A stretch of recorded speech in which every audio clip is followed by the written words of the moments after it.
తలలు వంచి ప్రార్థన చేసుకుందాం. పరిశుద్ధుడైన తండ్రి, జీవాధిపతైన యేసయ్య, నమ్మదగిన దేవా, నీకు వందనాలు, స్తుతి, స్తోత్రం నాయనా. మా జీవితాలను ప్రేమించి ఆశీర్వదించి ఈ ఆగస్టు మాసంలో మొదటి పరిశుద్ధ దినం కొరకై నీకు వందనాలు, స్తోత్రం చెల్లిస్తున్నాం. గడిచిన 7 మాసములు మా ఒక్కొక్కరి జీవితాల్లో, మా కుటుంబాల్లో, సంఘ పరిచర్యలో, సేవా జీవితంలో నీవు చేసిన గొప్ప మేలులన్నిటి కొరకై నీకు వందనాలు చెల్లిస్తున్నాం. నీ కృపా కనికరముల కొరకై నీకు వందనాలు చెల్లిస్తున్నాం. యేసయ్యా, నీకు వందనాలు చెల్లిస్తున్నాం. ఈ సమయంలో ఈ వాక్యం కొరకై ఎంతోమంది సేవకులు, ఎంతోమంది సహోదరులు, విశ్వాసులు ప్రార్థనాపూర్వకంగా మరి తమను తాము సిద్ధపరచుకొనిచుండగా ప్రతి ఒక్కరిని కూడా నీ పరిశుద్ధాత్మతో నింపి నీ కనికరం గల హస్తము చేత మమ్మల్ని అందరినీ కూడా బలపరిచి స్థిరపరిచి నీ చిత్తానుసారమైన పరిచర్యలో, నీవు ఇష్టపడేటువంటి పరిచర్యలో, నీకు మహిమకరమైన పరిచర్యలో మా అందరి జీవితాలను నడిపించి నీ మహిమరాజ్యం కొరకు ఆయుత్తపరచమని యేసుక్రీస్తు శక్తిగల నామమును బట్టి వేడుకొంచున్నాం తండ్రి, ఆమెన్. ప్రభునందు ప్రియమైనటువంటి దేవుని బిడ్డలారా, ప్రభు అయిన యేసుక్రీస్తు నామములో మీ అందరికి కూడా శుభములు తెలియజేస్తున్నాను. ఆగస్టు మాసంలోకి వచ్చేసాం. మరి దేవుడు మన యొక్క సేవా జీవితాన్ని పొడిగించి మన ఎడల కనికరం చూపిస్తూ ఆ కనికరంలో మరి యొక్క నూతన మాసాన్ని దేవుడు మనకు అనుగ్రహించినందుకు దేవునికి వందనాలు చెల్లిద్దాం. ఈ దినము మరి పెంతెకోస్తు తర్వాత 10వ ఆదివారము, machine Sunday, compassion in action అనగా క్రియతో కూడిన వాత్సల్యత అనేటువంటి అంశాన్ని పెట్టారు. దైవ సేవార్థమైనటువంటి పరిచర్య, ఇక్కడ చక్కగా చెప్తుంటే దైవ కార్యార్థమైన పరిచర్య అని చెప్పేసి అని ఉన్నది. మిషన్ అనగానే మనం ఏం చెప్తామంటే ప్రేషితోద్యమము అనే మాట వాడేవాళ్ళు. ఇప్పుడు క్రొత్తగా మన ఆల్మనిక్లో ఏం పెట్టారంటే దైవ కార్యార్థమైన సేవ, అంటే దేవుని కార్యముల కొరకైన సేవ అని చెప్పి అర్థం. మనము ప్రతి వారము కూడా ఎన్నో అంశాలని ధ్యానిస్తున్నాం ప్రతి నెల. ప్రియమైన దేవుని బిడ్డారా, మరి ఈరోజు మనం మిషన్ సండే అని చెప్పేసి అని ధ్యానిస్తున్నాం. మిషన్ సండే అనగానే మనకేం గుర్తొస్తుందంటే మిషనరీలు గుర్తొస్తారు కదా. మిషన్ సండే అనగానే మిషనరీలు మనకు గుర్తొస్తారు. మిషనరీలు వచ్చి తర్వాత చిన్నప్పుడు మనకేముండేదంటే మిషన్ స్కూల్ ఉండేది, తర్వాత మిషన్ హాస్పిటల్ ఉన్నది. ఇప్పటికీ ఖమ్మం హాస్పిటల్ ఏమంటారంటే మిషన్ హాస్పిటల్ అంటారు, అవునా. సెయింట్ మేరీ స్కూల్ ఖమ్మం ఏమంటారంటే మిషన్ స్కూల్ అంటారు, మిషన్ బోర్డింగ్ స్కూల్ అంటారు. ఎందుకు అనంటే మిషనరీలు వచ్చి ఆ వైద్యశాలను, హాస్పిటల్ను, సెయింట్ మేరీస్ హాస్పిటల్ను, సెయింట్ మేరీ స్కూల్ను, మరి బిషప్ వైట్ హెడ్ హాస్పిటల్ డోర్నకల్లో వీటిని ప్రారంభించి వారి సేవను చేస్తారు కనుక వాటిని మిషన్ హాస్పిటల్స్ అన్నారు. ఎందుకు అనంటే మిషనరీలు, మిషన్ సంస్థలు మిషనరీలను పంపించారు. ఆ మిషనరీ సంస్థల్లో మరి కొన్ని సంస్థల పేర్లు నేను మీకు చెప్తాను. ఏంటంటే LMS, ఎస్ అంటే సొసైటీ, ఓకేనా. London missionary society, London memorial society. ఇవన్నీ కూడా CMS, చర్చ్ మిషనరీ సొసైటీ. తర్వాత IMST, Indian missionary society of Tirunelveli, డోర్నకల్లో IMST మిషనరీలు బిషప్ అజరయ్య గారు IMST మిషనరీగా వచ్చి సేవ చేశారు. ఏంటి మిషనరీస్, ఏంటి మిషన్ పరిచర్య అంటే మిషన్ బిలాంగ్స్ టు గాడ్.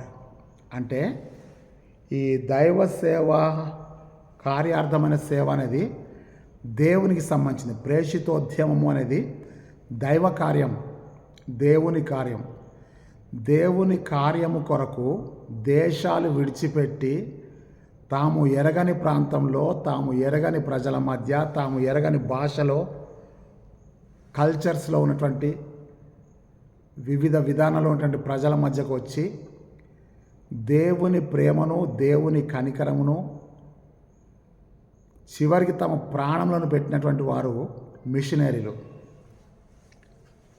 మన ప్రాణముల కొరకు, మనల్ని ప్రాణాలతో బ్రతికించడం కొరకు, మనల్ని ఆరోగ్యవంతులుగా చేయడం కొరకు వారు తమ ఆరోగ్యాలు పాడైపోయినప్పటికి కూడా, అప్పట్లో మలేరియా కలరా వ్యాధులు ఉండేవి మిషనరీలు వచ్చినప్పుడు, అటువంటి స్థితిలో ఉన్నటువంటి మనల కొరకు వైద్యశాలలు, విద్యాశాలలు ఇవన్నీ ఏర్పాటు చేసి బీదలకు ఆహారాన్ని పంచిపెట్టి, ఆరోగ్యాన్నిచ్చి, విద్యనిచ్చి, కనికరము చూపి, ప్రేమను చూపి, చివరిగా వారి ప్రాణాలను కూడా త్యాగం చేసినటువంటి మిషనరీలలో బిషప్ అజరయ్య తండ్రి గారు ఒకరు. ఇండియన్ మిషనరీ సొసైటీ నుంచి, తిరునల్వేలి నుంచి వచ్చి డోర్నకల్ ప్రాంతంలో మిషన్ స్థాపించి, అంటే దేవుని సేవార్థమైన కార్యాన్ని ప్రారంభించి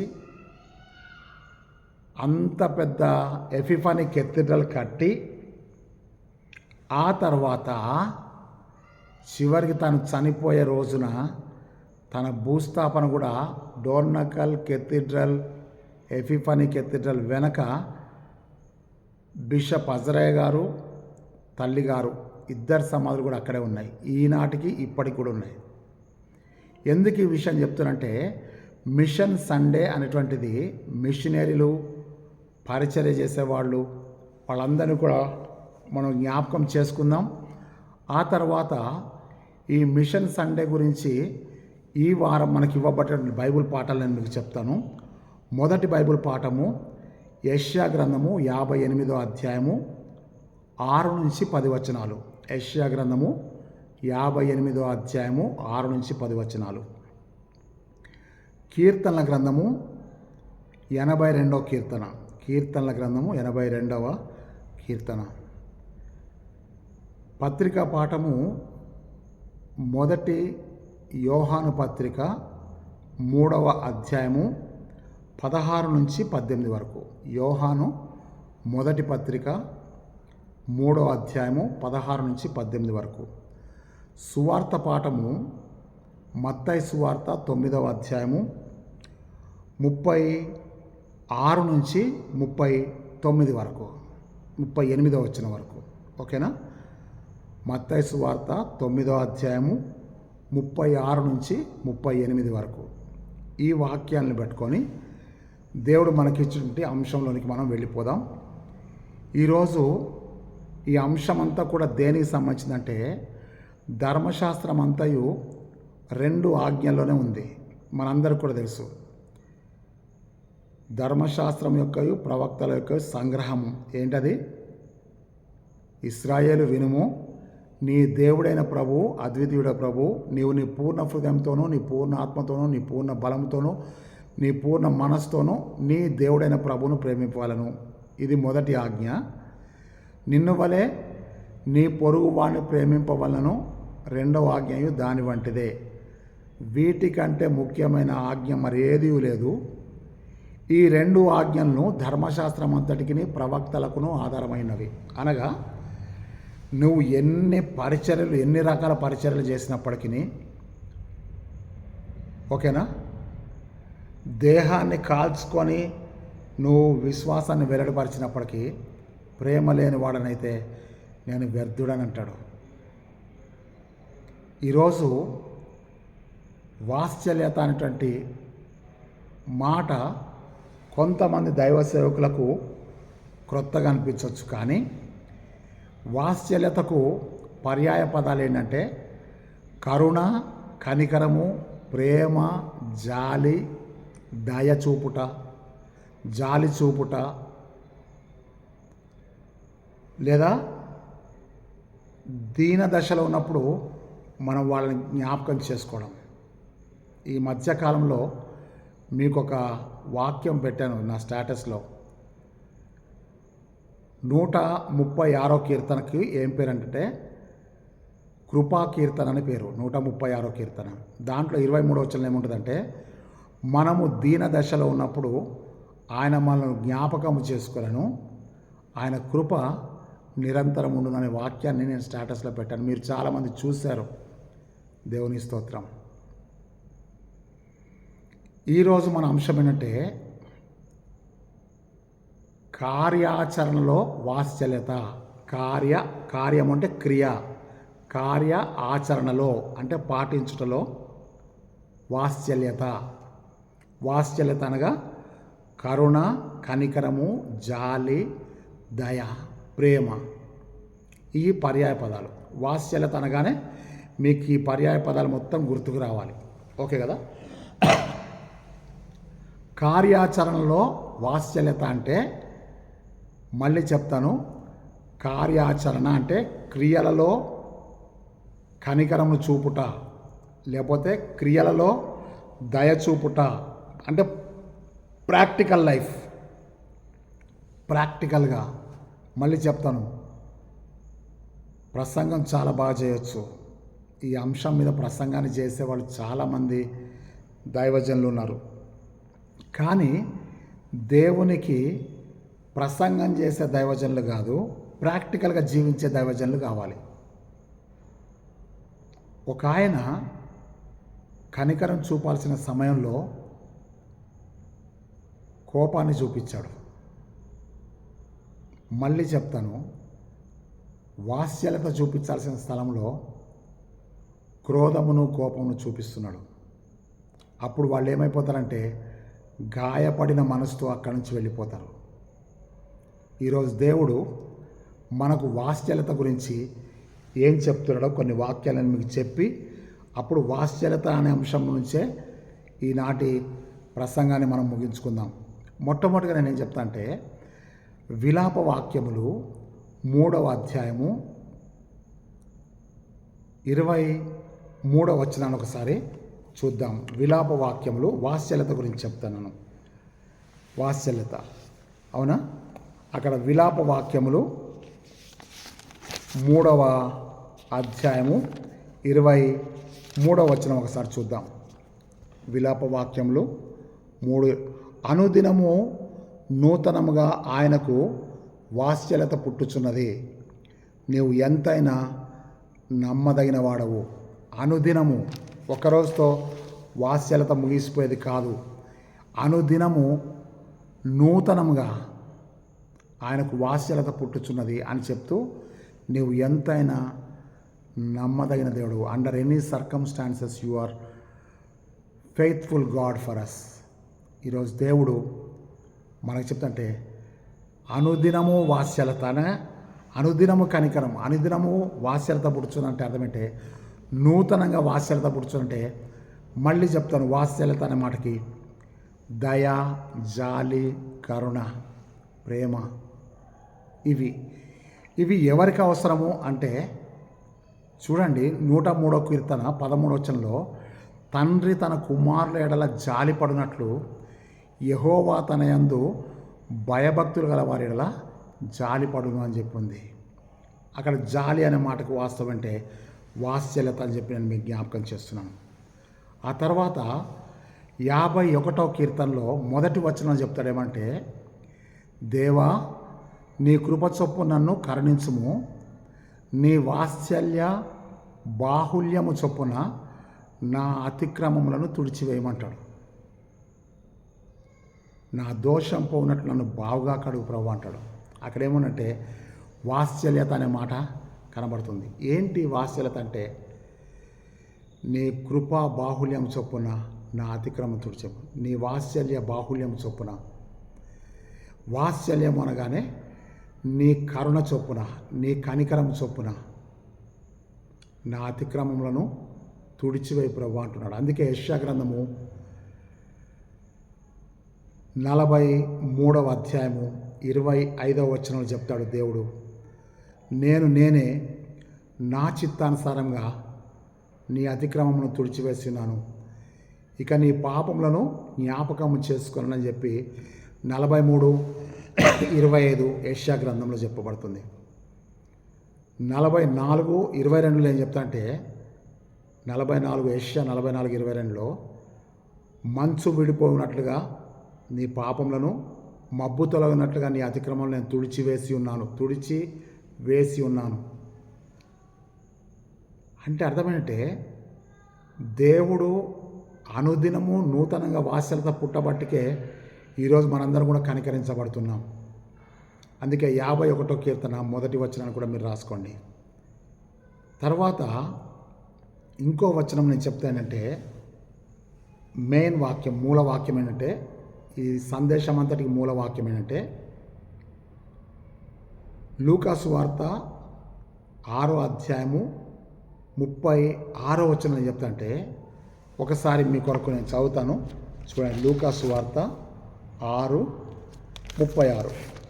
లూకా సువార్త 6:36 వచనంలో ఏముంటుందంటే ఒకసారి చూడండి, ఒకసారి దయచేసి నేను చదువుతాను.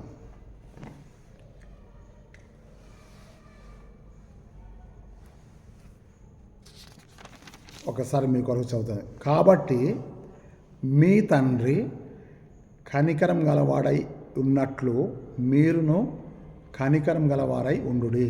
ఈ ప్రసంగానికి అంతటి కూడా వాత్సల్యత అనేటువంటి క్రియతో కూడిన వాత్సల్యత అనే దానికి మీ పరలోకపు తండ్రి, అక్కడ చూడండి, మీ పరలోకపు తండ్రి కనికరం గలవాడై ఉన్నట్లు మీరును కనికరం గలవారై ఉండుడి. మనకు బాగా తెలిసాయంటే మత్తయి సువార్త 5వ అధ్యాయము 7వ వచనంలో ఉంటుంది. చూడండి ఒకసారి, మత్తయి సువార్త 5వ అధ్యాయము 7వ వచనం చదువుతాం. చూడండి ఒకసారి. కనికరం గల వారు ధన్యులు, వారు కనికరము పొందుదురు. ఆ తర్వాత మరి హోషేయ గ్రంథము 6వ అధ్యాయము 6వ వచనం ఏం చెప్తారంటే, హోషేయ 6:6లో ఏం చెప్తారంటే ఒకసారి వినండి. నేను బలిని కోరువాడను కాను, నేను కనికరంనే కోరుచున్నాను అంటాడు. అంటే అర్థమేంటంటే హోషేయ గ్రంథము 6:6లో నేను బలిని కోరేవాడిని కాదు, నేను కనికరంనే కోరుతున్నా అంటాడు. ఎందుకు అనంటే ఆయన కనికరం గల దేవుడు కనుక. మన దేవునికి పేరేంటంటే కనికరం గల దేవుడు. కాబట్టి మత్తయి సువార్త 5వ అధ్యాయము 7వ వచనం రాసుకోండి. హోషేయ గ్రంథం 6వ అధ్యాయం 6వ వచనం. నేను బలిని కోరట్లేదు కానీ నేను కనికరంనే కోరుచున్నానని చెప్తున్నాడు. ఈ వాక్యాన్ని జ్ఞాపకం చేసుకొని అసలు ఈ కనికరము అనేది ఎవరి లక్షణము అంటే దేవుని లక్షణము. వాత్సల్యత అనేది that belongs to God. Mission belongs to God. దైవ కార్యార్థమైన సేవ. ఈ దైవ కార్యార్థమైన సేవలో క్రియతో కూడిన వాత్సల్యత అనే అంశం. ఇప్పుడు మనం గుర్తుపెట్టుకుందాం. మొదటి బైబిల్ పాఠంలో మరి యెషయా గ్రంథము 58వ అధ్యాయము 6 నుంచి 10 వచనాలు మనం చూస్తే పాయింట్ నెంబర్ 1 ఏం రాసుకుంటారంటే ఉపవాసములో వాత్సల్యత. వాత్సల్యత అనగానే మళ్ళీ ఏం చెప్పాలి? కనికరము, దయ, జాలి, ప్రేమ. అంటే ఉపవాసములో వాత్సల్యత అనగా ఉపవాసం ఉండడం ఎంత ముఖ్యమో వాత్సల్యత కలిగి ఉండడం కూడా అంతే ముఖ్యం. ఎవరికి వాత్సల్యత అంటే 6వ వచనం చెప్తున్నాడు. అక్కడ మనకు స్పష్టంగా కనబడుతుంది. వాత్సల్యత అసలు ఎవరికి అవసరము అంటే అక్కడ మనం ఒకసారి చూద్దాం. యెషయా గ్రంథం 58లో 6వ వచనం చూడండి. ఉపవాసము యెహోవాకు ప్రీతికరమని మీరు అనుకుందురా. ఇట్టి ఉపవాసం కదా, ఒకటి జమ్ములో కూర్చొని బూడిద పూసుకొని ఇదంతా కాదు, కానీ క్రియతో కూడినటువంటి అంటే వాత్సల్యతతో కూడినటువంటి ఉపవాసం. ఏంటి అంటే దుర్మార్గులు కట్టిన కట్లను విప్పుటయు, కాడిమాని మోకులు తీయటయు, బాధింపబడిన వారిని విడిపించుటయు, ప్రతి కాడిమాన్ను విరగొట్టయు నేను ఏర్పరచుకున్న ఉపవాసం. ఉపవాసానికి పర్యాయ పదం ఏంటి అంటే వాత్సల్యత. ఇది నేను ఏర్పరచుకున్న ఉపవాసం. నీ ఆహారం ఆకలిగొన్న వారికి పెట్టయు, నీ రక్త సంబంధికి ముఖం తప్పింపకుంటయు, దిక్కుమాల బీదలను నీ ఇంట చేర్చుకుంటయు, వస్త్రహీనుని కనబడ్డప్పుడు వస్త్రములు ఇచ్చుటయు. ఇదియే కదా నాకు ఇష్టమైన ఉపవాసము. మానవుల యొక్క దృష్టిలో ఉపవాసం వేరు, దేవుని యొక్క దృష్టిలో ఉపవాసం వేరు.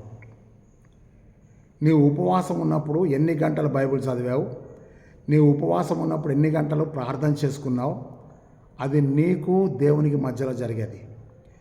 కానీ దేవునికి ఇష్టమైన ఉపవాసం ఏంటంటే నువ్వు ఉపవాసం ఉంటున్నావు, కరెక్ట్గా ఉన్నావు, ప్రార్థన చేయడం కరెక్ట్ చేస్తున్నావు. ఎట్ ద సేమ్ టైం నీవెవరిని ఆలోచన చేయాలంటే ఆహారం లేని వారి కొరకు, వస్త్రహీనుల కొరకు, రక్త సంబంధి ముఖం తప్పించకుండా దుర్మార్గులు కట్టిన కట్లను విడిపించడం.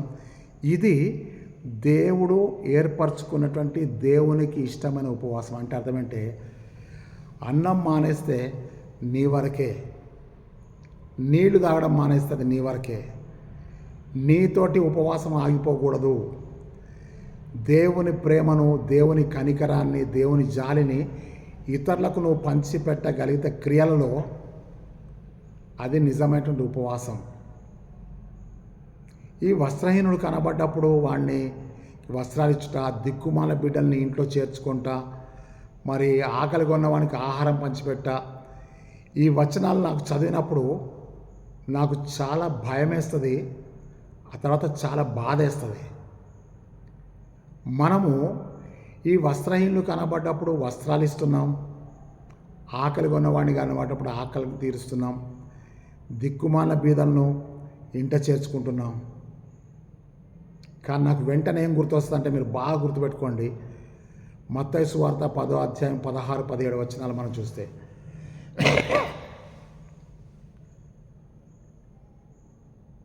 అక్కడ మంచి వాక్యం ఉంటుంది. ఏమనంటే 16వ వచనంలో, తోడేళ్ల మధ్యకు గొర్రెను పంపించినట్టుగా మిమ్మల్ని పంపిస్తున్నాను కనుక మీరు పాము వలె వివేకమును, పావురం వలె నిష్కపటంగా ఉండుడి అని చెబుతూ మనుషుల విషయమై జాగ్రత్తగా ఉండు అని చెప్పారు. ఇక్కడ నేను చెప్పే మాట ఏంటంటే, నువ్వు బీదల్ని కనికరించు, వస్త్రహీనులు కనబడ్డప్పుడు వస్త్రాలు ఇవ్వు, దిక్కుమాలను తీసుకొచ్చి నీ ఇంట్లో పెట్టుకో, ఇన్ని చేయండి. కానీ at the same time you must be wise with the people. మనుషుల విషయమై జాగ్రత్తగా ఉండాలి. ఇది ప్రాక్టికల్గా నా జీవితంలో, మా అక్క వాళ్ళ జీవితంలో కూడా జరిగింది. ఎవరో విజయవాడ రైల్వే స్టేషన్లో రాము అనేటోడిని వస్త్రహీనుడిగా కనబడితే తీసుకొచ్చి ఇంట్లో పెట్టుకుంటే, వాడు అనే ఫైన్ క్రిస్టమస్ సర్వీస్ జరుగుతుంది చర్చిలో. జరుగుతున్నప్పుడు అందరితో పాటు వాడు కూడా వచ్చాడు. జూన్ నెలలో వచ్చిండు, 6 నెలలు ఉన్నాడు ఇంట్లో, అక్క వాళ్ళతోటి మంచిగా కలిసి ఉన్నాడు, అంత బాగుంది. క్రిస్మస్ సర్వీస్ జరుగుతూ ఉంటే వాడు బయటికి వెళ్ళిపోయి డైరెక్ట్గా ఇంటికి వెళ్ళి బీరువా తాళాలు తీసి, ఇంటి తాళాలు తీసి, కావలసినంత బంగారం మొత్తం ఎత్తుకెళ్ళిపోయి, వాడు అప్పటి నుంచి ఇప్పటివరకు మళ్ళీ కనబడలే. విజయవాడ రైల్వే స్టేషన్ నుంచి పట్టుకొచ్చిండు మా బావగారు. ఇంకొకసారి ఏమైందంటే, కేరళలో ఎర్నాకుళం బస్ స్టేషన్ ఉంటుంది, రైల్వే స్టేషన్ దగ్గరలోనే బస్ స్టేషన్ ఉంటుంది. అక్కడ ఒక బీద భిక్షగాడు చిరిగిపోయిన షర్ట్ వేసుకొని అడుక్కుంటూ ఉంటే, ద సేమ్ మ్యాన్, మా బావగారు, ఒక మంచి షర్ట్ బ్రీఫ్ కేసులోంచి తీసి ఆయనకి ఇచ్చి, ఇది వేసుకోమని చెప్పి మళ్ళీ ప్రార్థన చేస్తూ అక్కడ నుంచి ఆయనకు ప్రార్థన చేసి ఆ షర్ట్ ఇచ్చి, అంతా ఇచ్చి, మంచి కొన్ని డబ్బులు ఇచ్చి అంతా చేశాడు. అంతా చేసిన తర్వాత కూడా మళ్ళీ కొన్ని రోజుల తర్వాత బస్ స్టాండ్కి వచ్చి చూస్తే, ఈయన ఏదైతే కొత్త షర్ట్ ఇచ్చాడో ఆ కొత్త షర్టుని చింపి ముక్కలు చేసి ఆ చింపుని షర్ట్ వేసుకున్నాడు. మళ్ళీ ఏంటి అని అడిగితే, నువ్వు ఇచ్చిన మంచి షర్ట్ వేసుకుంటే నాకు డబ్బులు ఎవడిస్తాడు, అందుకని చెప్పి ఈ షర్టుని చింపి మడి వేసుకున్నా అని చెప్తున్నాడు. ఇది నిజ జీవితంలో జరిగిన సత్యం చెప్తున్నా మీకు. అంటే అర్థమేంటంటే, ఆకలి కొన్నవానికి ఆహారం పెట్టు, దిక్కులేనోని ఇంట్లో చేర్చుకో, బీదలకు వస్త్రాలు ఇవ్వు, ఇవన్నీ చెయ్యి. కానీ పాము వలె వివేకం కలిగి ఉండాలి, పావురం వలె నిష్కపటంగా ఉండాలి. ఇంకా చెప్తాంటే, మనుషుల విషయమై జాగ్రత్తగా ఉండండి అని చెప్పి మత్తయి సువార్త 10వ అధ్యాయం 17వ వచనం ఉంది. మనమే జాగ్రత్తగా ఉండాలి. సహాయం చేయాల్సింది మనమే, జాగ్రత్తగా ఉండాల్సింది మనమే. ఇది యేసు ప్రభు యొక్క నిర్వచనం. కాబట్టి పాయింట్ నెంబర్ 1 ఏం చెప్తున్నా అంటే, ఉపవాసములో లేదా ఉపవాసముతో వాత్సల్యత చూపుట. ఉపవాసములో వాత్సల్యత అని చెప్పి పెట్టుకోండి. రెండవది ఏంటంటే విశ్వాసము ప్రేమలో వాత్సల్యత.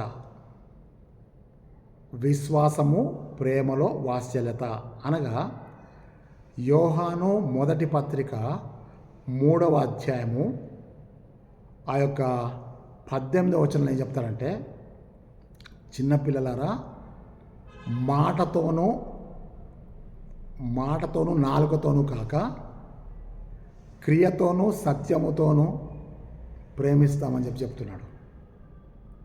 అంటే దేవుడు కోరుకునేది ఏంటంటే ఆ 16వ వచనం చెప్తుంటే, ఆయన మనల్ని ప్రేమించాడు కనుక తన ప్రాణం పెట్టాడు. కాబట్టి సహోదరులమైన మనము ప్రేమింపబద్ధులమై ఉన్నాం. ఆ ప్రేమ ఎటువంటి ప్రేమ అంటే ప్రాణం పెట్టి అంత ప్రేమ.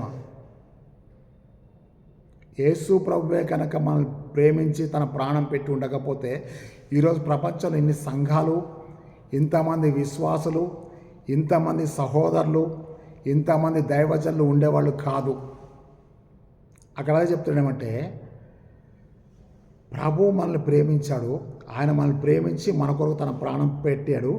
ఇందులో ప్రేమ ఉన్నది కాబట్టి సహోదరులమైన మనము ప్రాణం పెట్టబద్ధులమై ఉన్నామని చెప్తున్నాడు. ఒకడు ప్రేమతో ప్రాణాన్ని ఎప్పుడు పెట్టగలంటే వాడు తప్పనిసరిగా విశ్వాసి అయి ఉంటాడు. ఇప్పుడు యాకోబు పత్రిక 2వ అధ్యాయము 25వ వచనంలో చెప్తాడు ఏమనంటే, క్రియలు లేని విశ్వాసం మృతం అంటాడు కదా. ఆ వచనాల్లో మనం చూస్తున్నాం ఏమనంటే, ఇదిగో నాకు క్రియలున్నాయి, నాకు క్రియలతో కూడిన విశ్వాసం ఉంది, నీ విశ్వాసం క్రియలు లేకపోతే అది ఎట్లా కనబడుతుంది అని చెప్పేసి అంటాడు. అంటే దాని అర్థం ఏంటంటే విశ్వాసము ఉన్నవాడు క్రియలు లేకుండా ఉండలేడు. నీ క్రియలుంటే తప్పకుండా విశ్వాసంతో కూడిన క్రియలు ఉండాలి. నీ విశ్వాసం ఉంటే క్రియలతో కూడిన విశ్వాసం. క్రియలు లేని విశ్వాసము మృతము. అందుకనే మాటతోనూ నాలుకతోనూ కాక క్రియతోనూ సత్యముతోనూ దేవుని యొక్క కనికరాన్ని చూపిస్తాం. మళ్ళీ మీకు ఇక్కడ ఎవరిని జ్ఞాపకం చేస్తా అంటే, ప్రతిసారి నా హృదయం అంతా ఎవరి మీద అంటే మదర్ తెరీసా మీదనే ఉంది. ఆమె మాటతోనూ నాలుకతోనూ కాక క్రియతోనూ సత్యముతోనూ దేవుని ప్రేమను పంచిపెట్టినటువంటి విశ్వమాత, ప్రపంచానికే తల్లి ఆమె. మదర్, యూనివర్సల్ మదర్ అంటారు. కాబట్టి జ్ఞాపకం చేసుకోవాల్సిన విషయం ఏంటంటే మాటతోనూ నాలుకతోనూ కాక క్రియతోనూ సత్యముతోనూ దేవుని యొక్క ప్రేమను పంచిపెడదాం. ఇది పాయింట్ నెంబర్ 2. పాయింట్ నెంబర్ 3 ఏంటంటే పని చేయటంలో వాత్సల్యత. మళ్ళీ చెప్తాను, ఉపవాసములో వాత్సల్యత, విశ్వాసము ప్రేమలో వాత్సల్యత. నెంబర్ 3 పని చేయటంలో వాత్సల్యత. ఇది సువార్త పాఠం ఆధారం చేసుకొని మనం ఆ యొక్క మత్తయి సువార్త 9వ అధ్యాయం 36, 37, 38 3 వచనాలు సువార్త పాఠం అదే కాబట్టి చెప్తాను. వారు కాపరి లేని గొర్రెల వలె విసికి చెదరి ఉన్నారని చూసి కనికరపడ్డాడు. ఆ కనికరము అనేది వాత్సల్యత. ఎవరిని చూసి కనికరపడ్డాడు యేసయ్య అంటే కాపరి లేని వారిని. అంటే నడిపించేవారు లేరు, పోషించేవారు లేరు, రక్షించేవారు లేరు. ఒక కాపరి ఏం చేస్తాడు అనంటే గొర్రెలను ఏం చేస్తాడు, రక్షిస్తాడు. తోడేళ్ళు క్రూరమృగాల చేతుల నుంచి గొర్రెలను రక్షించేవాడు ఆయన.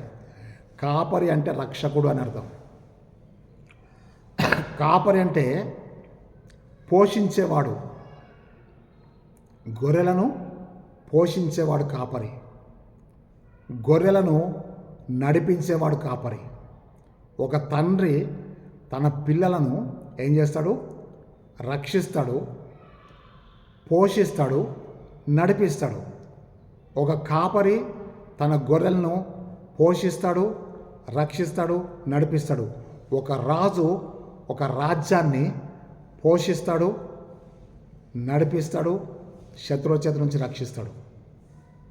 ఒక బిషప్ అధ్యక్ష మండలాన్ని, సేవకులను, సంఘాలను నడిపిస్తాడు, పోషిస్తాడు, రక్షిస్తాడు. ఇది యేసయ్య మత్తయి సువార్త ఆ యొక్క 9వ అధ్యాయము 36, 37, 38 వచనాలు చెప్తాడు. అక్కడ ఏం చెప్తాడంటే, వారు విసికి చెదరిపోయినారని చెప్పి చూసి ఆయనలో ఏమొచ్చిందంటే ద కంపాషన్. ఆ కంపాషన్ అంటే కనికరపడ్డాడు. కనికరపడి తన శిష్యులకు చెప్తున్నామంటే, కోత విస్తారంగా ఉంది, పనివారు కొద్దిమంది ఉన్నారు, తన కోతకు పనివారిని పంపించమని యజమానుని వేడుకొనండి. వేడుకొనుట అంటే ప్రార్థించుట అని అర్థం. ఎవరు కావాలి ఇప్పుడు? పనివారు కావాలి. అందుకే పని చేయటంలో వాత్సల్యత అని చెప్పి, అంటే పని చేసే వాళ్ళు చాలామంది ఉన్నారు. డబ్బు కొరకు పనిచేసే వాళ్ళు ఉన్నారు, పబ్లిసిటీ కొరకు పనిచేసే వాళ్ళు ఉన్నారు, పెత్తనం కొరకు పనిచేసే వాళ్ళు ఉన్నారు. కానీ వాళ్ళు కాదు కావాల్సింది. తన కొరకు, తన పొలంలో, తన మిషన్ ఫీల్డ్లో పనిచేసేటువంటి పనిచేసే మిషనరీస్ కావాలి. ఏంటి ఆ మిషనరీస్ అంటే, వారు పనివారై ఉండాలి, సోమరి వాళ్ళై ఉండకూడదు. దేవుని పొలంలో పనిచేసే వాళ్ళని దేవుడు పిలుచుకుని తప్ప సోమరిపోతులను పిలుచుకోలేదు. మోషే మీరు చూడండి, గొర్రెలు కాసుకుంటున్నాడు, దేవుడు పిలిచాడు. దావీదు తన తండ్రి మందను కాసుకుంటున్నాడు, దేవుడు పిలిచాడు. అవునా? ఇంకా చూడండి, యేసు ప్రభు జార్లు పిలిచినప్పుడు వారు తమ వలలు కడుక్కుంటున్నారు. అవునా? ఇంకా మీరు ఎక్కడికైనా వెళ్ళి చూడండి, పని చేసే వాళ్ళని, గిద్యోను గోధుమలు దుల్లు కొట్టుకుంటున్నాడు. అనగా ఎవరిని మీరు చూసినా కానీ పని చేసే వాళ్ళని దేవుడు పని కొరకు పిలుచుకున్నాడు తప్ప సోమరిపోతుల్ని, సోంబేరి వాళ్ళని దేవుడు తన పని కొరకు పిలవలేదు. అందుకే కోత విస్తారంగా ఉందంటే విసికి చెదరిపోయిన వాళ్ళు చాలామంది ఉన్నారు. దిక్కు లేక, కనికరం లేక, ప్రేమ లేకుండా చెదిరిపోయిన ప్రాంతాలు చాలా ఉన్నాయి. కాబట్టి ఎన్నడూ దున్నని భూములను మీరు దున్నండి అని చెప్పి చెప్తున్నాడు కదా. బీడుపడ్డ భూములు, కఠినపడిపోయిన హృదయాలు. ఈరోజు దేవుడు ప్రతి దైవజన్ నుంచి కోరుకుంటే పని చేసేవాళ్ళు కావాలి, ప్రసంగం చేసేవాళ్ళు కాదు. చాలామంది ప్రసంగం చేయగానే నా పని అయిపోయింది అనుకుంటున్నారు, కానీ ప్రసంగం చేస్తే పని అయిపోలేదు, పరిచర్య చేస్తేనే పని అవుతుంది. కాబట్టి ఇక్కడ మనం చూస్తున్నామంటే పాయింట్ నెంబర్ 3లో సువార్త పాఠం వచ్చేసింది. పాయింట్ నెంబర్ 2లో రెండవ బైబిల్ పాఠం వచ్చేసింది. పాయింట్ నెంబర్ 1లో మొదటి బైబిల్ పాఠం కూడా వచ్చేసింది. ఆ తర్వాత మనం చూసినట్టయితే పాయింట్ నెంబర్ 4లో మనం ఏం చూస్తున్నామంటే న్యాయము చేయుటలో వాత్సల్యత. న్యాయము చేయుటలో వాత్సల్యత. ఇది కీర్తన గ్రంథంలో ఉంది. కీర్తన గ్రంథం 82వ కీర్తన మనకి ఇవ్వబడ్డది. 3-4 వచనాల్లో మనం చూస్తున్నాం. దేవుడు కోరుకున్నటువంటి నీతి, దేవుడు కోరుకున్న న్యాయం ఎవరికంటే బీదలకు, పేదవారికి. అక్కడ మీరు ఒక్కసారి ఆ యొక్క 82వ కీర్తన ఒకసారి మీరు చూడండి, చదువుతాను. 3-4 వచనాలు. బీదలకు, పేదలకు, తల్లిదండ్రులని వారికి న్యాయము తీర్చుడి, శ్రమగల వారికి, దీనులకును న్యాయం తీర్చుడి, దరిద్రులను, నిరుపేదలను విడిపించుడి, భక్తిహీనుల చేతుల నుండి వారిని తప్పించండి. ఇది దేవుడు నీకు అధికారం ఎందుకు ఇచ్చాడు అంటే, ఎందుకు నిన్ను న్యాయాధిపతులుగా ఉంచాలంటే, మీరు దైవములనియు, అక్కడ ఎంత చక్కగా చూడండి అక్కడ వాక్యంలో చెప్పబడింది, మీరు దైవములనియు, మీరు అందరూ సర్వోన్నతుని కుమారులనియు నేనే సెలవిచ్చి ఉన్నాను. అందుకే ఇందాక లూకా 6:36 ఏం చెప్పంటే, మీ తండ్రి కనికరం గలవాడు కనుక మీరును కనికరం గలవారై ఉండే అని చెప్పింది. ఇక్కడ అది చెప్తాడు, మీరు దైవములనియు, మీరందరూ సర్వోన్నతిని కుమారులనియు నేనే సెలవిచ్చిన, అయినను మీరు అందరిలానే చనిపోతారు. దాని అర్థం ఏంటంటే, దేవుడు నిన్ను హెచ్చించినప్పుడు నువ్వు ఫస్ట్ ఫోకస్ చేయాల్సింది ఎవరి మీద అంటే బీదల మీద, పేదల మీదను, తల్లిదండ్రులు లేని వారికి న్యాయం తీర్చాలి, శ్రమగల వారిని, దీనులకు న్యాయం చేయాలి కదా. అక్కడ స్పష్టంగా చెప్పాడు, దరిద్రులకు నిరుపేదలకు వారిని విడిపించాలి. ఎక్కడి నుంచి అంటే భక్తిహీనుల చేతిలో నుంచి. ఎందాక నువ్వు దేవుని స్థానాన్ని మర్చిపోయి, దేవుడిచ్చిన ఆశీర్వాదాలు మర్చిపోయి, బీదలను లెక్క చేయక, ఇంకా చెప్తాడు తల్లిదండ్రులు లేని వారిని లెక్క చేయక, శ్రమ పడేవారిని లెక్క చేయక, ప్రభు చెప్తున్నా అందరు చచ్చిపోయినట్టు నువ్వు కూడా చచ్చిపోతావని చెప్తున్నాడు. నువ్వు దైవంలని, మీరు సర్వోన్నతుని కుమారులని నేనే కదా సెలవిచ్చాను, అయినా నువ్వు అందరు చనిపోయినా నువ్వు చచ్చిపోతున్నావు. కారణం ఏంటంటే there is death before your life. నీ జీవితం ఎదురుగా మరణం ఉందని దేవుడు జ్ఞాపకం చేస్తున్నాడు. ఇది పాయింట్ నెంబర్ 4. పాయింట్ నెంబర్ 5 వచ్చేసి పరామర్శించుటలో వాత్సల్యత. పాయింట్ నెంబర్ 4 ఏముందంటే న్యాయము చేయుటలో వాత్సల్యత. ఓకేనా, అంటే న్యాయం చేయుటలో కనికరము చూపుట, దయ చూపుట, బీదలు దీనులు శ్రమ పడేవారు వారిని జ్ఞాపకం చేసుకోవడమే మనం చేయగలిగింది. వాళ్ళ ఎడల నువ్వు కార్యరూపంగా చేస్తేనే నీ విశ్వాసం క్రియలతో కూడింది అయితేనే గొప్పదవుతుంది. అందుకే మాటతోనూ నాలుకతోనూ కాక క్రియతోనూ సత్యంతోనూ మీరు జీవించాలని చెప్తున్నాడు. ఇప్పుడు పాయింట్ నెంబర్ 5లో ఏం చెప్తాంటే పరామర్శించుటలో వాత్సల్యత. పరామర్శించుటలో వాత్సల్యత ఏంటి? పరామర్శించుటలో వాత్సల్యత అనగానే లూకా సువార్త 10వ అధ్యాయము 33, 34 వచనాలు రాసుకోండి. అక్కడ మనకి సమరయుడు కనబడతాడు కదా. ఆ సమరయుడు ఆ వచనాలు ఎంత మంచిగా ఉంటాయో మీరు అర్థం చేసుకోండి. ఆ యొక్క లూకా సువార్త 10వ అధ్యాయము 33, 34 వచనాలు నేను మీ కొరకు చదువుతాను చూడండి. అక్కడ ఎంత చక్కగా ఉంటుందంటే, ఆ సమరయుడు అటుగా వచ్చి ఏం చేశాడు అంటే, నేను మంచిగా చదువుతాను మీరు చూడండి. 33వ వచనం.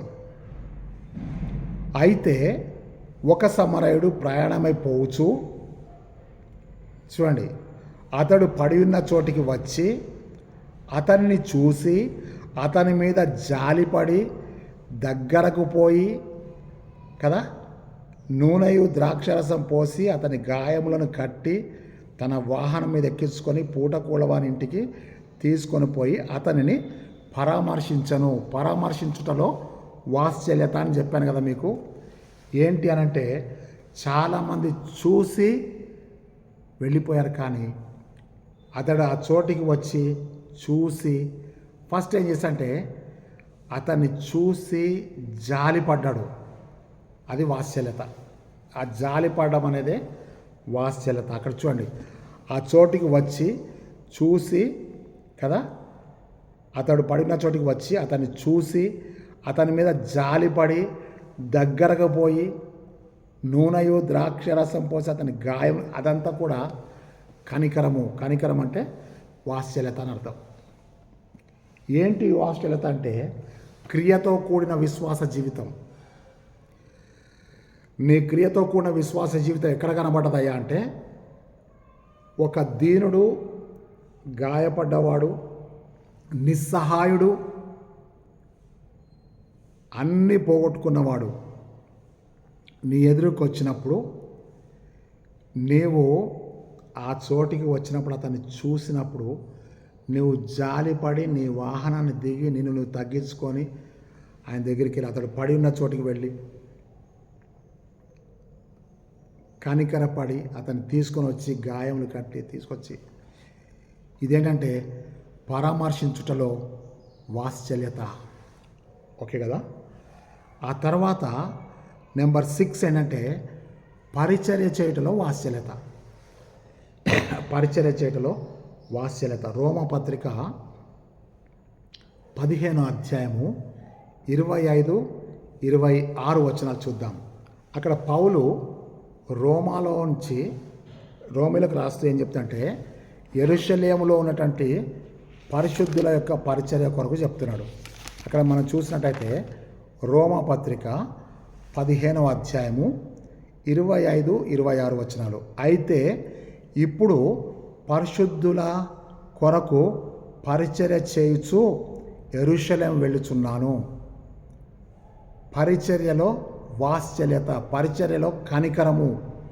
ఎవరు అంటే ఏలయనగా యెరూషలేములో ఉన్నటువంటి పరిశుద్ధులలో బీదలైన వారి నిమిత్తము మాసిదోనియా వారు, అకయ వారు కొంత సొమ్ము చందా వేయ ఇష్టపడ్డారు. ఆ చందాను ఆ బీదలైన పరిశుద్ధులలో బీదలైన వారిని పరామర్శించడానికి, వారికి పరిచయం చేయడానికి ఈ చందాను తీసుకొని వెళ్తున్నాడు. మాసిదోనియా, అకయ వాళ్ళు కొంత చందా పోగు చేసి పరిశుద్ధుల పరిచర్య కొరకు వాడమని చెప్పినప్పుడు పౌలు చెప్తుంటే, నేను యెరూషలేములో పరిశుద్ధుల యొక్క పరిచర్య కొరకు నేను అక్కడికి వెళ్తున్నాను. ఆ పరిశుద్ధులలో బీదలు ఉన్నారు. ఆ బీదలకు మీరు ఇష్టపడిచ్చిన చందా ఏదైతుందో అది నేను వాళ్ళకి ఇవ్వడానికి వెళ్తున్నాను. వాళ్ళకి పరిచర్య చేయాలనుకుంటున్నాను. ఆ పరిచర్య వాత్సల్యతతో కూడింది. బీదల కొరకు చేసే పరిచర్య వాత్సల్యతతో కూడింది. జాలిపడి చేసే పరిచర్య, పరామర్శించే పరిచర్య వాత్సల్యతతో కూడింది. బాగా ఆలోచించండి. కనికరపడి చేసే పనివాడు, జాలితో చేసే పనివాడు, వాత్సల్యతో చేసే పనివాడు. అందుకని పని చేయటలో వాత్సల్యత. విశ్వాసము క్రియలతో కూడిందంటే విశ్వాసంలో వాత్సల్యత. ఉపవాసంలో నువ్వు కొంతమంది బీదల్ని కనికరిస్తే ఉపవాసంలో క్రియతో కూడిన వాత్సల్యత.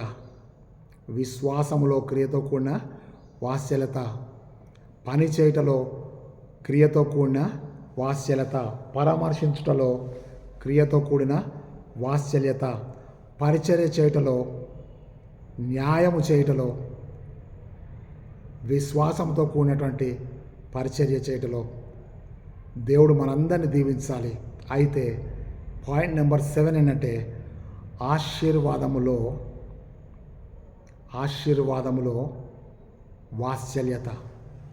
ఆశీర్వాదాలు పొందడంలో కూడా వాత్సల్యత నీకు ఉపయోగపడుతుంది. దైవజనుడా, నువ్వు చేసిన ఏ చిన్న కార్యాన్ని కూడా దేవుడు నిన్ను విడిచిపెట్టి అన్యాయస్తుడు కాదు అని చెప్పి నేను మీకు జ్ఞాపకం చేస్తున్నాను. అందుకే ప్రసంగిలో చెప్తారు కదా, నీ ఆహారము నీళ్ళ మీద వేయి, చాలా దినాల తర్వాత అది నీకు కనబడుతుందంటే దాని అర్థం ఇదే. మత్తయి సువార్త 25వ అధ్యాయము 34-35 వచనాలు మనందరికీ కూడా బాగా తెలుసు. నా తండ్రి చేత ఆశీర్వదించబడిన వాళ్ళారా రండి, లోకం పుట్టినది మొదలుకొని మీ కొరకు సిద్ధపరచబడిన తండ్రి రాజ్యమును స్వతంత్రించుకోండి. దేవుడు వాళ్ళకి పెట్టినటువంటి యేసయ్య పెట్టిన టైటిల్ అంటే నా తండ్రి చేత ఆశీర్వదించబడిన వాళ్ళారా. ఆశీర్వాదం ఎట్లొచ్చింది వాళ్ళకంటే వాత్సల్యతలో వచ్చింది. అందుకనే ఆశీర్వాదంలో వాత్సల్యత, వాత్సల్యంలో ఆశీర్వాదాలు. ఎట్లా అనంటే, ఇదిగో నేను ఆకలి కొంటిని, మీరు నాకు ఆహారం ఇచ్చారు. ఇదిగో నేను దప్పిగొంటిని, మీరు నాకు దాహం ఇచ్చారు. నేను చెరసాల్లో ఉన్నాను, మీరు నన్ను చూడవచ్చారు. నేను రోగినంటిని, మీరు నన్ను పరామర్శించారు. ప్రభువా ఎప్పుడంటే, ఇదిగో మిక్కిలి అల్పులైన ఈ నా సహోదరులకు మీరు చేశారు కనుక నేను మీకు చేస్తా అంటున్నాడు. మీరు నాకు చేశారు. ఈరోజు దేవుడు నీకు నాకు చెప్పే అంటే, నువ్వు ఈ లోకంలో చిన్న పని సహాయం యథార్థంగా చేస్తే దేవుడు తప్పకుండా నీ ఆశీర్వాదాలు నీకు తప్పకుండా ఇస్తాడు. నీకు ఇస్తాడు, నీ పిల్లలకి ఇస్తాడు, నీ పిల్లల పిల్లలకు కూడా ఇస్తాడు. నీకు ఎప్పుడు చెప్తాను, ఆ యొక్క 37వ కీర్తనలు 37వ కీర్తన 25వ వచనం ముగిస్తున్నాను. నేను చిన్నవాడనై ఉంటిని, ఇప్పుడు ముసలివాడనై ఉన్నాను. అయినను నీతిమంతులు విడవబట్ట కానీ వారి సంతానము భిక్షమెత్తుకొంట కానీ నేను చూసి ఉండలేదు. దినమెల్లా వారు దయాళ్ళే అప్పించుదురు, వారి సంతానం వారు ఆశీర్వదించబడతారు. నీతిమంతుని సంతానం విడవబడదు, వారి సంతానం యొక్క సంతానం ఆశీర్వదించబడుతుంది. ఈ చివరి పాయింట్ నేను మీకేం చెప్పంటే, ఆశీర్వాదాల్లో వాత్సల్యత, వాత్సల్యతలో ఆశీర్వాదాలు. కానీ ఈరోజు ఏమైపోయిందంటే పబ్లిసిటీ కొరకు వాత్సల్యతలోకి వెళ్తున్నారు. నేను మీకు ఇంతకుముందు కూడా చాలాసార్లు చెప్పాను, దయచేసి నువ్వేదన్నా చేయాలనుకుంటే అది రహస్యంగా చేస్తే పరలోకమందున నీ తండ్రి నీకు ప్రతిఫలం ఇస్తాడు. నేను చాలామంది సేవకులకు డైరెక్ట్గా చెప్పాను, దయచేసి మీరు ప్రభుత్వ ఆసుపత్రికి వెళ్ళి ఒక డజన్ యాపిల్ పండ్లు తీసుకొని, లేకపోతే డజన్ కమలా ఫల్ తీసుకొని ఆ గవర్నమెంట్ ఆసుపత్రిలో పంచిపెడుతూ, ఫలాలు పంచిపెట్టి పళ్ళని నికిలిస్తూ ఫోటోలు పెట్టకండి దయచేసి. అది దేవుని ఘనతను, దేవుని మహిమను మనం దొంగిలించిన సేవకులం అవుతాం. దొంగ పనివారు అని ఉంటుంది బైబిల్లో, తెలుసా? ఎందుకు ఈ మాట చెప్తానంటే, దేవుడే నిన్ను బ్రతికించి ఉంచకపోతే, దేవుడే నీకు సేవ చేసే కృపనిచ్చి ఉండకపోతే నీకు ఆ రోజు అది ఇచ్చేటువంటి అవకాశం కాదు. నేను చాలామంది సేవకులకు చేతులెత్తి నమస్కరించి చెప్తున్నట్టే, దయచేసి నువ్వు చేసే కొంచెం, నువ్వు పొందిన ఆశీర్వాదాల్లో నువ్వు పంచిపెట్టిన 12 యాపిల్స్ ఖరీదెంత? నువ్వు కారులో తిరుగుతున్నావే, ఆ కారులో నువ్వు పోసేటువంటి లీటర్ పెట్రోల్ ఖరీదెంత? ఒక్కసారి నువ్వు ఆలోచన చేయి. నువ్వు దేవుని ద్వారా పొందేటువంటి ఆశీర్వాదాలు ఎన్ని? నువ్వు పబ్లిసిటీ కొరకు పెట్టుకునే వాట్సాప్ ఫోటోలు ఎన్ని? నువ్వేదైనా ఒక కనికరం పడి చేసావంటే అది పబ్లిసిటీ కొరకు చేయొద్దు. ఇంకొకటి చెప్తాను, నువ్వు అంతకి చేయగలిగితే ఆ రోగికి యాపిల్ పండిచ్చి కాదు, ఆ రోగి బెడ్ దగ్గర మోకాళ్ళేసి ప్రార్థన చేసి ఆ ఫోటో పెట్టు. ఇంకో 4 దైవజనులు పోయి ధైర్యంగా ప్రార్థన చేస్తారు. నువ్వు పండ్లు ఫలాలు పంచిపెడుతూ పళ్ళన్ని గిలిస్తూ ఫోటో దిగి ఫోజులు పెడుతున్నావే, అది దేవుని దృష్టికి న్యాయమేనా? సేవకుడా, నువ్వు నిజమైన పనివాడివేనా? ప్రభు చెప్తున్న మాట ఏంటి? నిష్ప్రయోజకులమైన దాసులము, మేము చేయవలసిందే చేశామని చెప్పి లూకాసు వార్త 17వ అధ్యాయము 10వ వచనంలో స్పష్టంగా ఉంది కదా. నిష్ప్రయోజకుడైన దాసుడు ఎప్పుడు కూడా తనను తాను హెచ్చించుకోడు. దయచేసి ఆశీర్వాదాలు పోగొట్టుకునే పరిచర్య చేయొద్దు. నువ్వు పంచిపెట్టావు కరెక్టే, నువ్వు పంచిపెట్టిన ఫలాలకి 10 మందిని పబ్లిసిటీ చేసుకుంటున్నావు కరెక్టే. కానీ ఒకటి నేను చెప్పగలను ఏంటంటే, నువ్వు అక్కడ మోకాళ్ళేసి ప్రార్థన చేస్తే ఆ చుట్టుపక్కల బెడ్లో ఉన్నటువంటి వాళ్ళందరూ కూడా చూసి అవసరమైతే నీతో ప్రార్థన చేయించుకుంటారు. నువ్వు కనికరం గల దేవుణ్ణి వారి స్వస్థత కొరకు ప్రార్థన చేసినప్పుడు వారు స్వస్థత తప్పకుండా పొందుతారు. వాళ్ళు స్వస్థత పొందడమే కాదు, నువ్వు చేసే ప్రార్థన చూసిన ప్రతి వారు కూడా నిన్ను ప్రార్థన చేయమని చెప్పి అడుగుతారు. ఇది ప్రాక్టికల్గా నా జీవితంలో జరిగింది, నేను మీకు చెప్తున్నాను. నేను ప్రార్థన చేయడానికి వెళ్ళినప్పుడు వారు చూసి, అయ్యా ఇగో వీళ్ళ కొరకు కూడా ప్రార్థన చేయండి, అయ్యా మా వాళ్ళ దగ్గరికి వచ్చి ప్రార్థన చేయండి. అక్కడ క్రైస్తవేతరులైనటువంటి డాక్టర్స్, స్టాఫ్, పాస్టర్ గారు, ఈరోజు మీరు ప్రార్థన చేస్తుంటే ఆ పేషెంట్స్ యొక్క మొహంలో సంతోషాన్ని, వెలుగుని మేము చూస్తున్నాం. ఇది నిజమైన సాక్ష్యం. నేను నా పబ్లిసిటీ కొరకు నేను చెప్పట్లేదు దేవుని బిడ్డలారా. నేను రోగినై ఉంటిని, మీరు నాకు పండ్లు పంచిపెట్టడానికి వచ్చిందని చెప్పలే ప్రభు, మీరు నన్ను చూడడానికి వచ్చారు చాలు. ఏమి చూస్తున్నావు, ఏం చేస్తున్నావు? ఒక్కసారి సేవకునిగా మనల్ని మనం ప్రశ్నించుకుందాం. అందుకే చెప్తుంటే క్రియతో కూడిన వాత్సల్యత, ఉపవాసంలో నీ క్రియలు వాత్సల్యతగా ఉండాలి. విశ్వాసము ప్రేమలో నీ క్రియలు వాత్సల్యతతో కూడినై ఉండాలి. పని చేయటలో నువ్వు వాత్సల్యత కలిగి ఉండాలి. న్యాయము చేయటలో నువ్వు వాత్సల్యత కలిగి ఉండాలి. పరామర్శించుటలో వాత్సల్యత కలిగి ఉండాలి. పరిచర్య చేయటలో వాత్సల్యత కలిగి ఉండాలి. చివరిగా ఆశీర్వాదాలు పొందుటలో కూడా వాత్సల్యత కలిగి ఉండాలి. అప్పుడు నువ్వు నీతిమంతుడుగా చెప్పగలవు. నీతిమంతుడు విడవబట్ట కానీ, వారి సంతానం భిక్షమెత్తుకొంట కానీ నేను చూడలేదు. దినమెల్ల వారు దయాళ్ళే అప్పించుదురు, వారి సంతానం వారు ఆశీర్వదించబడతారు. సేవకుడా, దైవజనుడా, సహోదరుడా, విశ్వాసి, నీ కనికరము నీతో ఆగిపోకూడదు. నీ పిల్లలు కూడా నీ వలె కనికరం కలిగి ఉండాలి. నీ పిల్లలు కూడా దేవునికి నమ్మకమైనటువంటి పరిచారకులుగా ఉండాలి, పనివారిగా ఉండాలి. నీ కుటుంబము ఆశీర్వదించబడుతుంది. నీ కుటుంబమే అనేకులకు ఆశీర్వాదంగా ఉంటుంది. నీ ఆశీర్వాదాలు భూ సంబంధమైన ఆశీర్వాదాలు కాదు, పరలోక సంబంధమైన ఆశీర్వాదాలు. నా తండ్రి చేత ఆశీర్వదించబడిన వాళ్ళారా రండి. ఎక్కడ కూర్చున్నాడు ఆయన? తన మహిమగల సింహాసనం దగ్గర కూర్చొని పిలుస్తున్నాడు. లోకం పుట్టినది మొదలుకొని మీ కొరకు సిద్ధపరిచిన తండ్రి రాజ్యాన్ని స్వతంత్రించుకోండి అంటే, దైవజనుడా, దేవుని మహిమలో దేవుని చేత పిలువబడబోయే రోజు ఒకటి ఉందని జ్ఞాపకం చేసుకుందాం.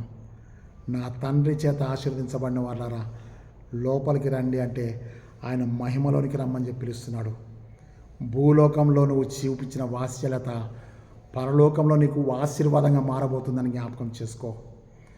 భయముతో వణుకుతో నీ సొంత రక్షణను, మన సొంత రక్షణను కాపాడుకుందాం.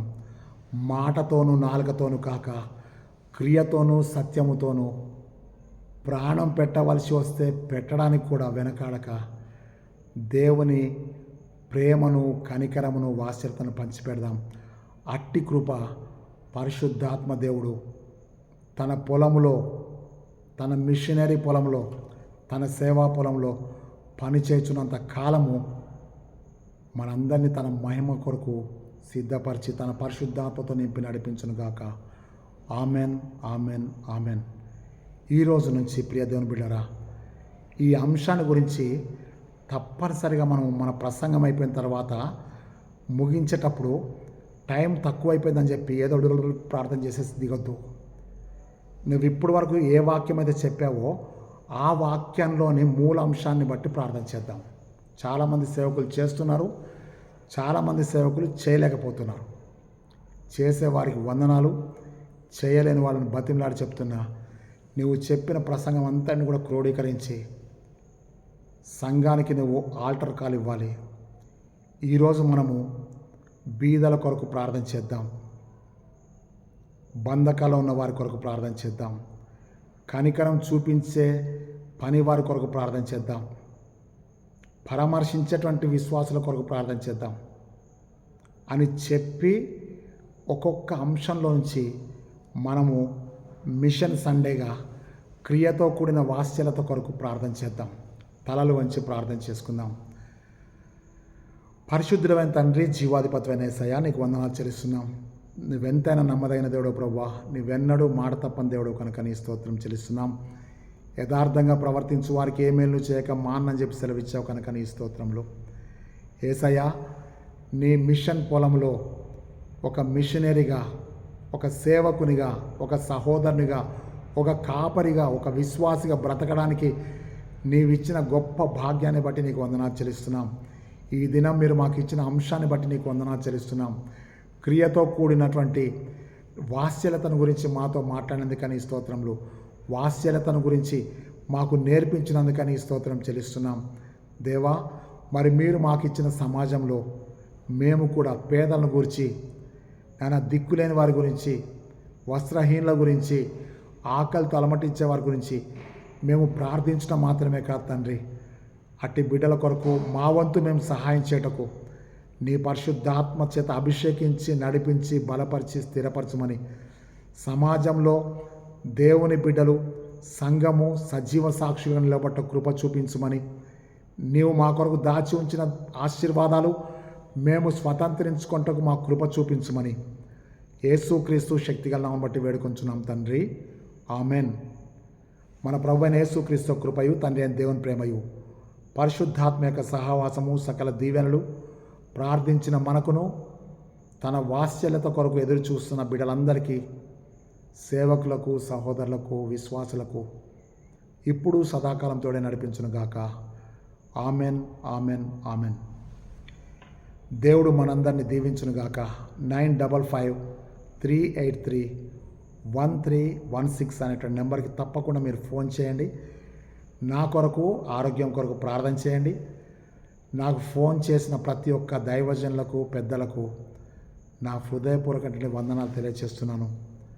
దేవుడు మనందరినీ తన నిత్య మహిమలో చేర్చుకొనుగాక. Amen, amen, amen. దేవుని నామమునకు మహిమ కలుగునుగాక.